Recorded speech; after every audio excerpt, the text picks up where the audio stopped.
शुभ दिन आपको। बताइए कहाँ मोमेंटम ट्रैक कर रहे हैं आप आज? तो देखिए माइंड्री के नंबर्स बहुत अच्छे हैं, तो short term money is moved into IT, but I still think banks are going to rule the roost. मैं आपको 37,000 जो कह रहा हूँ बैंक निफ्टी, वो आने वाला है, चाहे 15 दिन में आए या 1 महीने, बट बैंक्स में स्ट्रेंथ है। और मिड कैप बैंक में तो बहुत ज्यादा आज जो कमेंट्री आई है बंधन बैंक और माइक्रो फाइनेंस से, वो कह रहे हैं lending is back, the recovery is back to 85% and in September it will hit 98%। तो बंधन अभी भी मैं रेकमेंड कर रहा हूं, बंधन, आरबीएल एंड आईडीएफसी में शिफ्ट कीजिए, you will be richly rewarded. Mid cap banks will rule the roost. कल का अपडेट दे दूं आपको, 9350 पे एल&टी फाइनेंस दिलाया था, 95.5 बिक गया, उसमें प्रॉफिट बुक कीजिए, you are making ₹2 handsome gain. आपके 2 पिक्स हैं यहाँ। मैं ये भी कह दूं कि एयू बैंक 1035 वाला मैंने 1150 का टारगेट दिया, 1185 हो गया।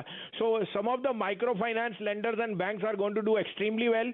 आज के 2 पिक्स हैं, आप कहे तो मैं शुरू करूं। जी भसीन साहब फरमाइए। तो पहला होएगा ICICI Lombard. Insurance is a mainstay और insurance is going to gather stream.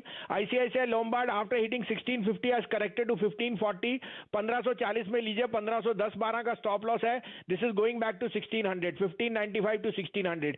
Other buy would be my favourite PSU, bank of Baroda. Bank of Baroda इस क्वार्टर में सबसे रिकॉर्ड प्रॉफिट देगा जो आपका जुलाई एंडेड है, बिकॉज ऑफ यील्ड। 84.5 में लीजिए, keep a stop loss of 8250, this is headed to 90 rupees. Okay, तो bank of Baroda, ICICI Lombard, आप फाइनेंशियल्स पर हैं बुलिश। लेकिन भसीन साहब, आज का जो हॉट टॉपिक ऑफ डिस्कशन बाजार भर में है वो है जोमेटो का आईपीओ। क्या सलाह है, पैसे लगाने चाहिए क्या 72 से 76 रुपीस के प्राइस बैंड में? देखिए हर्षिता, जो ट्रेंड है वो ये बता रहा है, the trend is your friend. It's everyone is pricing that price to perfection, but this stock will make money over the next 2 years. So if you have a 2-year window, then this is headed to give you a huge return, because this business is a no brainer. However, जैसे मैंने आपको कहा, इसकी valuation का कोई metric पहले नहीं है, तो हमारी टिप्पणी करना मुश्किल है, but I think you must have this in your portfolio in small quantities.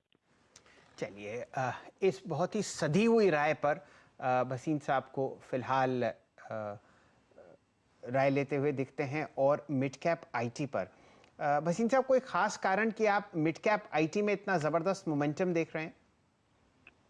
नहीं, मिड कैप आईटी तो is ruling the rules. Coforge, Mindtree, ये हमने तो बहुत नीचे से गए। अभी भी मैं सोचता हूँ leave mid cap, go into HCL Tech and Tech Mahindra, they will give you a run, but again I am biased towards the PSU, the banking stocks. अब मुझे अगर बैंक ऑफ बड़ौदा 140 दिखता है तो मैं तो वहां ध्यान दूंगा, या आरबीएल मुझे 450 दिखता है, 350 दिखता है, और तो मुझे मिड कैप बैंक्स में बहुत ज्यादा बुलिश हूं। और यही core, but I like I said, mid cap IT has been a very big outperformer. However, most of the valuations are in capturing the gains. The real gains will come in mid cap banks now. तो mid cap banks, बंधन, bank of Baroda और RBL पर भसीन साहब कई समय से आपको एक पोजिशनल कॉल और टेक्निकल कॉल भी देते हुए दिख रहे हैं। फिलहाल 9:50 हो चुके हैं।